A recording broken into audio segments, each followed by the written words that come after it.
R presenta Aquí se habla libertad con Pedro Urruchurtu.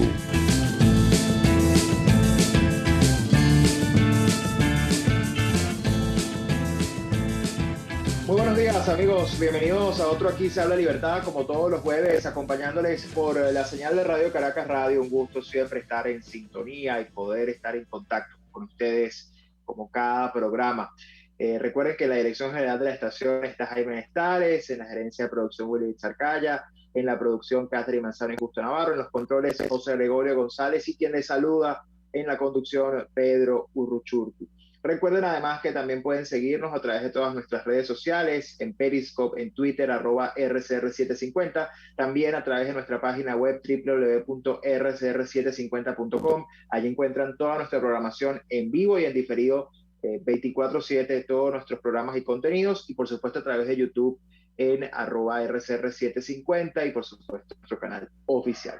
Y recuerden también que este programa llega a ustedes gracias al emprendimiento venezolano Habibis Cakes. Si ustedes están buscando postres de calidad, postres a buen precio, con buen sabor y por supuesto con la mejor presentación, tienen que seguir a @Habibis_Cakes en Twitter, en Instagram. Allí pueden seguirlos, hacer sus pedidos, tienen variedad de postres de lo que ustedes ni se imaginan, todo lo que ustedes necesiten, y además también complacen sus propias peticiones de postres y dulces para cualquier ocasión. Así que no olviden seguirlos, tienen presentaciones desde la individual hasta la familiar, les hacen sus dulces para eventos grandes, para eventos corporativos, lo que necesiten, y además se los llevan hasta la puerta de su casa. @Habibis_Cakes, pueden seguirlos en Instagram. Y recuerden que allí tendrán sus postres de calidad. Y además recuerden que en este programa apoyamos el emprendimiento honesto que sobrevive y sigue luchando en Venezuela. Y bien, vamos a comenzar el programa del día de hoy, un programa que le hemos querido dedicar a América Latina, a la región. Vamos a hacer un repaso de norte a sur, aunque comenzamos por el sur y luego nos vamos hacia el norte, pero ciertamente nuestra región está, bueno, viviendo momentos de muchísima incertidumbre. Estamos viendo pues esa sacudida. Perú está en este momento, por supuesto, en desarrollo todavía lo que pueda ocurrir allí. Hemos estado viendo también el día domingo en México que hubo elecciones de mitad de periodo, elecciones al Congreso de gobernadores y cargos locales. La región en general asediada por el populismo y por supuesto por el proyecto del socialismo del siglo XXI, que intenta acomodar lugar o desestabilizar o aprovechar los gobiernos socios que tiene para seguir haciendo de las suyas. Y para situarnos en Argentina, y también para hacer un paneo regional, pero concretamente en Argentina, me acompaña mi primer invitado, Diego Guelar, diplomático y abogado argentino, ex embajador ante la Unión Europea, los Estados Unidos y China y Brasil, y además, bueno, un gran amigo de la causa de la libertad y la lucha por la democracia. Bienvenido, embajador, gracias por acompañarnos. Un gran gusto y gracias por invitarme. No, gracias a usted por su tiempo. Embajador, bueno, hemos estado viendo Argentina con mucha preocupación. Todos sabemos lo que ha significado el retorno del kirchnerismo a la Casa Rosada, y las actuaciones, sobre todo de cara a la comunidad internacional. No me quiero todavía situar en el tema Venezuela, del cual hay mucho que analizar, porque sabemos allí lo que ha venido haciendo el gobierno argentino con respecto a todo el tema de la Corte Penal Internacional, e incluso al canciller Solá decir que el tema Venezuela se ha convertido en un tema tóxico, declaraciones bastante infelices en muchos sentidos, pero lo vamos a analizar luego. Pero sí quiero que comencemos hablando de Argentina hoy, sobre todo luego de lo que pasó ayer en las declaraciones del presidente Alberto Fernández el día de ayer a propósito de la visita del presidente del gobierno español. Y bueno, vemos a una Argentina, bueno, asediada por este proyecto que sigue, ¿no?, con sus entrañas y muy vivo, el socialismo del siglo XXI. ¿Cómo está Argentina hoy, embajador? Bueno, muy mal.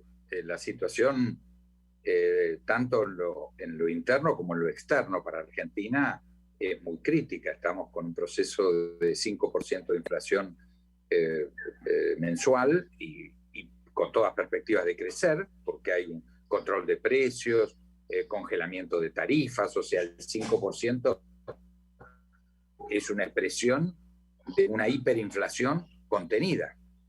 Estamos en default, hemos caído la semana pasada en el no cumplimiento de 2.400 millones con el Club de París, estamos en default con el Fondo Monetario, la pandemia está pegando durísimo, estamos en 600 a 700 muertos por día, una cifra enorme, con un mal programa de vacunas, ahora están empezando a llegar, pero estamos pagando el precio de malas negociaciones, que podríamos haber tenido un flujo de millones de vacunas, y por motivos inconfesables, pero no están las vacunas. Y hoy la solución es esa. Argentina tiene una extensión del virus muy fuerte, y por lo tanto estamos con los servicios sanitarios colapsados. Hoy la realidad es que no se mueren en los pasillos o en la calle la gente, es muy doloroso lo que voy a decir, pero es producto de que hay 600, 700 camas que se liberan de terapia intensiva todos los días por los muertos. Entonces es una situación realmente muy dramática, la economía parada, permanentemente estas cuarentenas y reclusiones muy fuertes que tienen al aparato productivo en condiciones muy malas. Quiere decir que la situación es terrorífica. En el espectro externo habría, yo diría, una decisión que realmente es de locos, pero es de aislamiento total, porque las expresiones del presidente ayer al hacer referencia, recibiendo la primera visita internacional en un año y medio, que fue el jefe del gobierno, presidente del gobierno español, planteando que nosotros venimos de los barcos, a diferencia de los mexicanos que vienen de los indios, y los brasileros de la selva. Una expresión que ya, bueno, toda la prensa, por supuesto, mexicana y brasilera ha estallado, sintiéndose, por supuesto, ofendida porque era discriminatoria, no es ni contra los indios ni contra la selva, era marcar la diferencia. No, nosotros somos los europeos de América, los otros son los indios o los negros, una cosa de ese tipo, y todo el mundo lo entendió como lo que dijo. Pero teóricamente el presidente de México es su gran amigo, no sabemos en qué, porque la relación con México no es una relación fundamental para la Argentina, pero él generó un eje en México-Argentina en su cabeza probablemente, pero con esto indudablemente también lo ha destruido, ni hablar de retirar las causas por violación de derechos humanos en la Corte Penal. Sí, a eso me quiero referir, embajador. Este tema, bueno, lo de las declaraciones de ayer, muy desafortunadas, me recuerda incluso a una reunión del Grupo de Puebla, del que ya vamos a hablar, porque ahí es donde creo que está su amistad con AMLO, con el gobierno mexicano. Pero me recuerda a una reunión del Grupo de Puebla donde el presidente Fernández dice que con respecto a Evo Morales, que por fin Bolivia tiene un presidente que se parece a los bolivianos. Es decir, siempre está como presente ese tema, ¿no? Bastante es un nombre muy racista, muy negativamente racista, sí. Sin lugar a dudas. Sin lugar a dudas. Ahora, no es menos cierto que con la llegada al poder de López Obrador en México y de Fernández en Argentina, de los Fernández en Argentina, porque no hay que olvidar quién es la vicepresidente del gobierno, pareciera que ellos han intentado tejer un nuevo eje, un poco distantes, al menos públicamente, del régimen venezolano, del régimen castrista y digamos, del socialismo del siglo XXI, insisto, públicamente, e intentando venderse como una alternativa de una izquierda un poco más moderada, una izquierda obviamente sin la pena o la vergüenza que da tomarse una foto con el régimen venezolano por su naturaleza criminal, intentando redefinir y revivir el proyecto socialista del continente, el socialismo del siglo XXI, y pareciera que ahí están, pues entre AMLO y él han intentado configurar eso, pero la realidad es que cuando uno ve las respuestas, por ejemplo, sin entrar en detalle, solo en la pandemia, uno se da cuenta que son un populismo corrupto y además poniendo en riesgo la vida de millones de personas, ¿no? Bueno, esa es la situación real. Acá no sirve el eje ideológico porque el problema es la incompetencia. Nosotros estamos en una crisis que no es ideológica. La pandemia descontrolada, la economía descontrolada, la inflación descontrolada, estamos en default internacional. Entonces el tema, yo creo que hay lugar al debate ideológico entre aquellos que gobiernan. Entonces uno puede gobernar por una vía, puede gobernar por la otra. en la medida que pueda cubrir necesidades fundamentales y hacer viable su gobierno. Entonces, todo debate es posible. Acá no podemos hacer un debate ideológico. Este gobierno decididamente no sirve. Tiene una normalidad institucional por el cual en nuestra Constitución la vicepresidencia no existe, la definición norteamericana, o sea, salvo aquella tarea que le otorga el presidente, no existe la vicepresidencia, y acá es la jefa. O sea, este es el gobierno de Cristina Fernández de Kirchner con un presidente títere. Esta es la dolorosa realidad, y hoy se habla porque en la Argentina, pese a que hay y se atenta contra la libertad de prensa, hay libertad de prensa. Y esto es un dato muy importante. Y hay independencia del Poder Judicial. Y no hay un eje militar vinculado a lo político. Por eso yo creo que no se puede analizar la situación argentina por su parentesco con Venezuela. Ustedes tienen la tragedia que tienen, y lo siento mucho. Nosotros tenemos la que tenemos. Es decir, no es necesario que Venezuela vaya hacia Argentina o Argentina vaya hacia Venezuela. Son dos tragedias que tienen su propia dinámica, tienen su propia historia, pero la nuestra está consagrada. Es el caso argentino. Yo discuto mucho con algunos compañeros ese sentido de eso de vamos hacia Venezuela. No, alcanza con ir hacia Argentina. Nosotros no necesitamos ir hacia ninguna parte. Ya tenemos el agujero negro en nuestro propio territorio y las cosas están saliendo muy mal y la gente está sufriendo muchísimo. Y hoy yo diría que no hay un proceso millonario de salida del tema que ustedes han padecido, como es el exilio, la salida de emigrantes, etcétera, porque el mundo se trabó. Pero si hoy hubiera un mundo fluido en comunicaciones, yo estoy seguro que un número, y no exagero, 1 o 2 millones de personas de la clase media se hubiera ido de Argentina. Hoy es la imposibilidad física. Sí, totalmente. Y de hecho, obviamente con las diferencias del caso, también hay que decir que buena parte de lo que permitió el triunfo de Mauricio Macri en el 2015, ese viraje de Argentina hacia un sendero democrático, pero además de conexión con el mundo, de reinserción en el mundo, de profesionalización de la política, de no improvisación, sino de un proceso pensado al margen de errores que se pueden haber cometido, pero obviamente con una intención muy diferente a lo que vemos hoy. Quizás parte de lo que permitió ese triunfo de Macri y en su momento fue el hecho de que precisamente el kirchnerismo no logró tomar control del Poder Judicial, no logró desmantelar el tema militar. Es decir, hubo unos contrapesos que se mantuvieron firmes junto a una clase media que, bueno, daba la pelea y la sigue dando, ¿no? Y quizás ese es para ustedes hoy la mejor garantía de que no se llegue más lejos, aunque por supuesto estos sujetos siempre tienen la ambición, ¿no?, de quedarse, y ahí es donde habrá el desafío de enfrentarlos. Embajador, me quiero referir ahora al tema de la Corte Penal, porque es terrible ver cómo un gobierno prefiere ponerse del lado de los opresores, del lado de los violadores de derechos humanos, del lado de quienes están siendo acusados por el mundo y que le han puesto al mundo una etiqueta de criminal. El mundo le ha puesto en la frente una etiqueta criminal, no solo por violar derechos humanos, cometer crímenes de lesa humanidad, sino por sus vínculos con el terrorismo, por sus vínculos con el narcotráfico, todo lo que hemos visto que es el régimen venezolano, y hoy se le suma el nicaragüense, el cubano, en fin, ese trío del mal que está allí. Es muy triste ver cómo el gobierno prefiere olvidar una causa de Estado, como la que asumió el Estado argentino, sumándose a una denuncia colectiva ante la Corte Penal Internacional y retirarla, y peor aún, antes de eso decir que el problema de derechos humanos en Venezuela ya se había superado.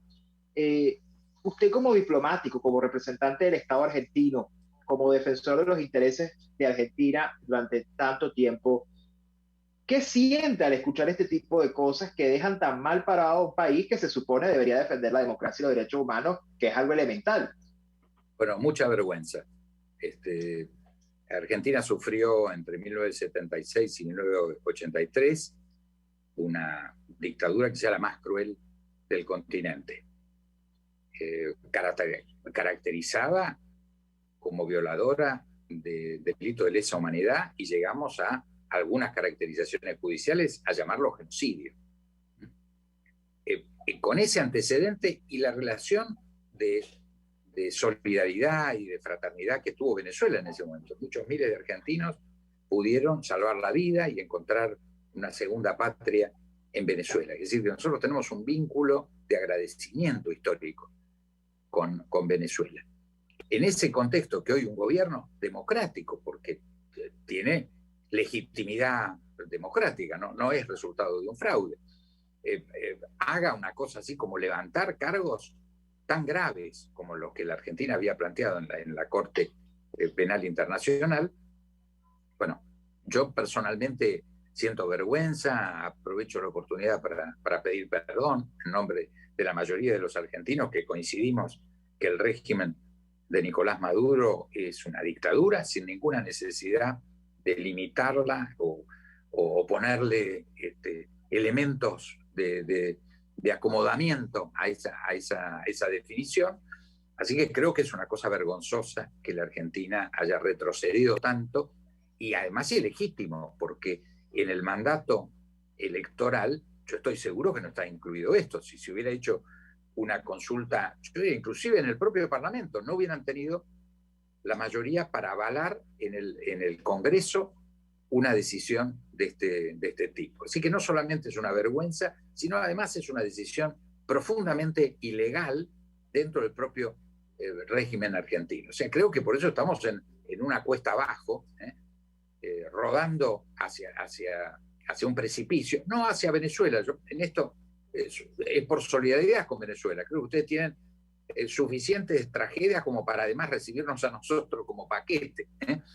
No hago en esto una diferenciación, pero hay rasgos muy particulares en los cuales no es necesario decir quién es mejor o quién es peor, o quién descendió más en la escala del comportamiento humano. Lo que está pasando en la Argentina, un país que se caracterizó por ser un país de clase media, pujante, con premios Nobel, con industria desarrollada, hasta aeroespacial o nuclear, que estemos hoy con niveles de pobreza del 50% y 65% en los menores de 17 años.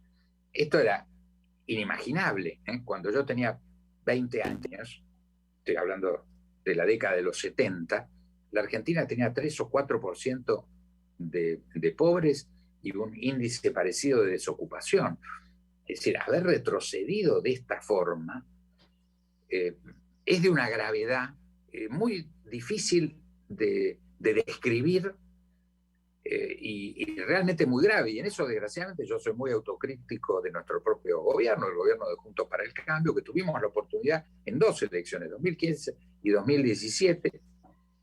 Y creo, como bien lo dice el expresidente Macri, no estuvimos a la altura de la expectativa que despertamos. Esto es frase literal y creo que es una muy dura autocrítica. Yo reconozco en esto la valentía del expresidente Macri de poder hacer una autocrítica que yo no recuerdo que otros presidentes en la Argentina la hayan tenido. Entonces, esto es muy importante porque hay que aprender. Vamos a derrotar al gobierno en la elección de medio término que se va a producir en noviembre, y es una enorme responsabilidad porque curiosamente vamos a tener que hacer un gobierno de unidad nacional. Lo que no hicimos desde el gobierno lo vamos a tener que impulsar desde la oposición, porque no hay posibilidad que una tragedia como la que vive Argentina la resuelva una fracción. Creo que países que tienen tragedias como las nuestras tienen que tener líderes de enorme generosidad, porque la unidad nacional no se hace con los propios o con los que uno coopta del otro lado, sino que requiere un nivel de madurez de tu tango, 2 para el tango, ¿no? Claro. Y yo estoy seguro que un esquema dramático como el de Venezuela y dramático como el de Argentina, con sus propios mecanismos, no digo que sean situaciones iguales, al contrario, creo que son diferentes, pero van a tener que imponer un criterio de unidad nacional para ser creíbles hacia adentro y para ser creíbles hacia afuera, tanto en la Venezuela democrática que va a venir, como en la Argentina democrática, hoy peleada, pero que va a resurgir. El tema de la unidad nacional es un tema, a mi juicio, absolutamente central, porque si no, por fracciones, siempre va a haber fracciones que van a poder impedir si dividimos el esquema político entre buenos y malos, nos vamos a encontrar con que los malos, que son los contrarios a nosotros, porque nosotros, es decir, de un lado siempre decimos que estamos los buenos, y los otros son los malos, los malos van a tener siempre suficiente fuerza para impedir lo que querramos teóricamente los buenos. Yo prefiero pensar que somos todos malos y que lo que vamos a hacer es un acuerdo para hacer realmente gobernable nuestras sociedades y creíbles hacia adentro y hacia afuera, porque si no, de crisis tan profunda, es muy difícil volver al círculo virtuoso del ahorro, de la inversión, del crédito. Esos son datos que nos hemos ganado, Venezuela y Argentina, datos de no credibilidad muy profunda. Vamos a tener que mostrar una enorme generosidad y una enorme capacidad de representar a la nación para hacer que nuestras naciones sean finalmente viables y puedan recuperar la felicidad, el progreso, que es lo que finalmente queremos que ocurra. Pero yo creo que este es un tema, vuelvo a decir, con diferentes características, y cuando hablo de la unidad nacional no planteo unidad del 100%, pero siempre digo que un gobierno inteligente frente a una crisis importante tiene que llegar al 65-70%. Eso es lo que yo llamo unidad nacional, que permite que pueda haber una minoría que no lo entienda, pero que no pueda bloquear. Sí, que efectivamente haya una mayoría contundente. Sí, la gobernabilidad. La gobernabilidad. Exactamente. Y eso es muy importante en sociedades que están desquiciadas, como está Venezuela y como está Argentina. Fíjese, embajador, usted toca un punto muy importante, sobre todo porque estos procesos, y como bien aclara usted, ¿no? con sus diferencias, son procesos que por la manera como se desarrollan y sobre todo como quienes los dirigen hacen las cosas, a veces pueden generar heridas muy profundas, ¿no? Y esas heridas muy profundas en la sociedad son muy peligrosas porque son precisamente las que afloran los resentimientos, las divisiones de sociedad, ¿no? Y por eso es que también ese liderazgo tiene que ser un liderazgo no solamente desde el criterio de la unidad que usted plantea en función de esa visión de Estado, sino también desde el punto de vista de lo que significa el conducir para realmente representar a toda una sociedad, ¿no? Y no ser parte, pues, de esa, de lo que ellos quieren, de lo que estos populistas quieren, que siempre es, por supuesto, dividir, no siempre uno está mal porque el otro está bien, siempre es culpa del rico contra el pobre o del ayer, bueno, incluso con lo que dijo el propio presidente Fernández, ¿no? Del que vino en barco con el indio, en fin, siempre buscando como esa división, esa segmentación a propósito. Y ciertamente Argentina allí tiene un reto enorme, creo que todavía tienen la oportunidad de democráticamente lograr victorias y ahí por supuesto la clase política es indispensable que lo entienda de esa manera y sobre todo de una Argentina que va a requerir de enormes desafíos para reinsertarse en el mundo cuando estamos viendo lo que está pasando con el pueblo argentino que prácticamente está aislando al país.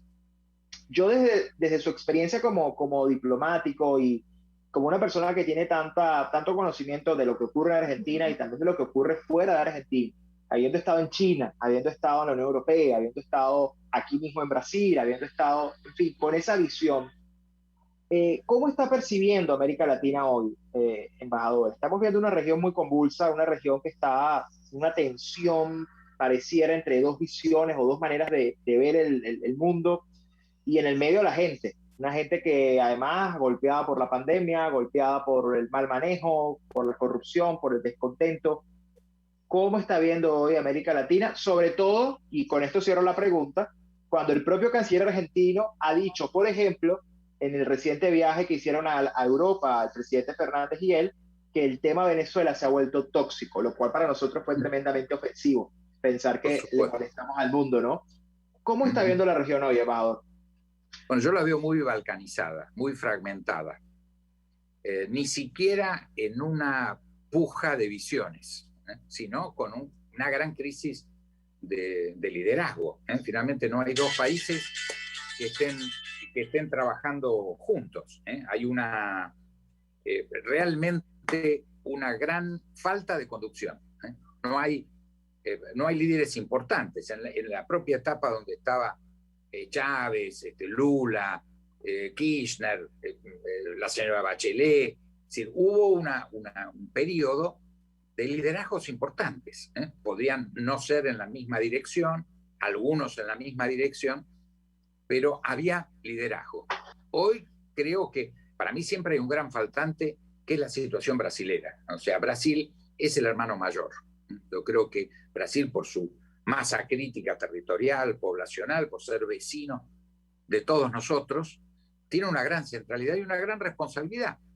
Yo creo que un Brasil pujante, democrático, unido, debería volcar hacia la realidad sudamericana. Yo creo mucho en el proyecto histórico de la nación de naciones sudamericanas, que creo que tiene un dato sudamericano muy importante, no latinoamericano, porque hay un eje de Panamá al norte que está muy vinculado a los Estados Unidos de Norteamérica. Bien, lo digo, es decir, hay una latinidad norteamericana que se explica razonablemente y que va a tener, forma parte de un caudal cultural y productivo, etcétera, que hace de Norteamérica mucho más latina que anglosajona. Si incluimos a los quebecuás francoparlantes en Canadá, a las minorías italianas, hispánicas, en la propia Estados Unidos, más México, Centroamérica y Caribe, nos vamos a encontrar con una Norteamérica que tiene mucho de Latinoamérica, que su latinidad en ese contexto es muy alta. Hay una Sudamérica que yo creo que debe operar como un modelo de nación de naciones, que tenemos que tender a eso. En algún momento el Mercosur generó una expectativa, se probó el UNASUR lanzado no desde el UNASUR de Chávez, del UNASUR de Fernando Henrique, cuando se funda, y yo creo que hay que volver a eso, a la integración sudamericana, a un proyecto amplio desde el punto de vista ideológico, que puede tener gobernantes que sean de izquierda, de centro o de derecha, inclusive democrática, y que van a convivir y que van a rotar, no es el partido único. Entonces, cuando uno tiene una visión democrática, tiene que entender que en esa unidad sudamericana van a convivir visiones diferentes. Pero creo que estamos lejos de eso. En este momento no hay una dirigencia para plantear estos temas. O sea, tenemos, yo diría, debates falsos, ejes falsos, y una gran frustración. Hoy es muy difícil la nueva situación en Perú, está muy complicada la situación en Chile.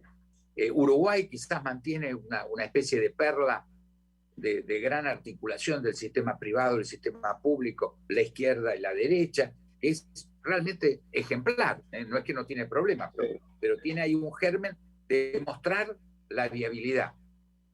Brasil está en un punto delicado, ha habido un encuentro que a mí me parece histórico, con todas sus diferencias entre Fernando Henrique y Lula, que genera una visión de lo que yo creo que es la unidad nacional. Es muy importante que haya una visión por encima de los conflictos del corto plazo.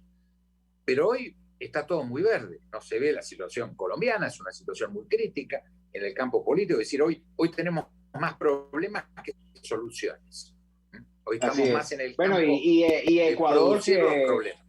Y Ecuador que viene a ser como también parece un claro, faro ahora a ver cómo va a ocurrir, ¿no? Es decir, ojalá lo sea, le decíamos lo mejor al presidente Lasso, pero la situación global no le juega a favor en términos regionales. Esta la va a tener muy difícil. Yo creo que la ha convocado la Unidad Nacional, está haciendo un esfuerzo importante, su propio éxito electoral demuestra tener una visión de unidad nacional. Creo que es muy valioso y lo mejor que nos puede pasar es que le vaya muy bien. Y le deseamos, por supuesto, que le vaya muy bien. Pero cuando uno habla de las excepciones, Ecuador y Uruguay, todo el resto estamos en un lío realmente muy profundo. Así que creo que viene una época muy difícil. No hay que utilizar de chivo expiatorio a Venezuela como el problema es Venezuela, eso no es cierto. Está puesto en un contexto problemático donde Venezuela es el hecho más doloroso, sin lugar a duda. Creo que en eso todos los pueblos sudamericanos hemos tenido, creo, la generosidad más que razonable de haber recibido con los brazos abiertos a los exilados, a los emigrantes venezolanos. Eso habla muy bien de nuestra región, porque son más de 5 millones y medio, si no corregime, de gente que ha tenido que emigrar. Y yo creo que la conducta ha sido extraordinaria y yo me siento muy orgulloso, y cada vez que me cruzo con algún venezolano, comunidad además pujante, en la condición difícil que está la Argentina, trabajadora, honesta, yo siempre les pregunto, me dicen venezolano, bienvenido. Y creo que así se siente, pese a los problemas internos de Argentina. Así que yo creo que esto va a requerir muchos años, va a requerir mucha generosidad y un nivel de liderazgo que va a tener que estar a la altura de los desafíos. Porque si no, nos vamos a equivocar. En esto creo que recupero la autocrítica del presidente Macri. No estuvimos, lo dice en primera persona, dice, no estuve a la altura de las expectativas que yo mismo había despertado. Esto es muy importante, para no creerse nunca que uno es un faro en sí mismo, que es el dueño de la verdad, que todos los demás están equivocados y que uno va a aplicar recetas mágicas o elaborados en alguna universidad de élite. No, esto es un problema muy grave y vamos a necesitar humildad, grandeza y mucho trabajo. Así es. Bueno, embajador, muchísimas gracias. Lamentablemente se nos ha acabado el tiempo, pero maravilloso estos minutos con usted de intercambio. Gracias por su reflexión y sobre todo por su valiente defensa de la democracia y la libertad. Y bueno, nos une la misma lucha. Así que a pesar de nuestros contextos distintos, esperamos que sea la democracia el factor común. Gracias por acompañarnos el día de hoy. Gracias a ti y espero pronto poder estar celebrando la consagración de la libertad en Caracas. Que así sea, claro que sí. Bien, amigos, conversábamos con Diego Guelar, diplomático argentino. Vamos a una pausa y regresamos con más de Aquí se habla la libertad. Usted escucha Aquí se habla libertad con Pedro Urruchurtu. Síganos en Twitter en @RCR750, la radio que se ve.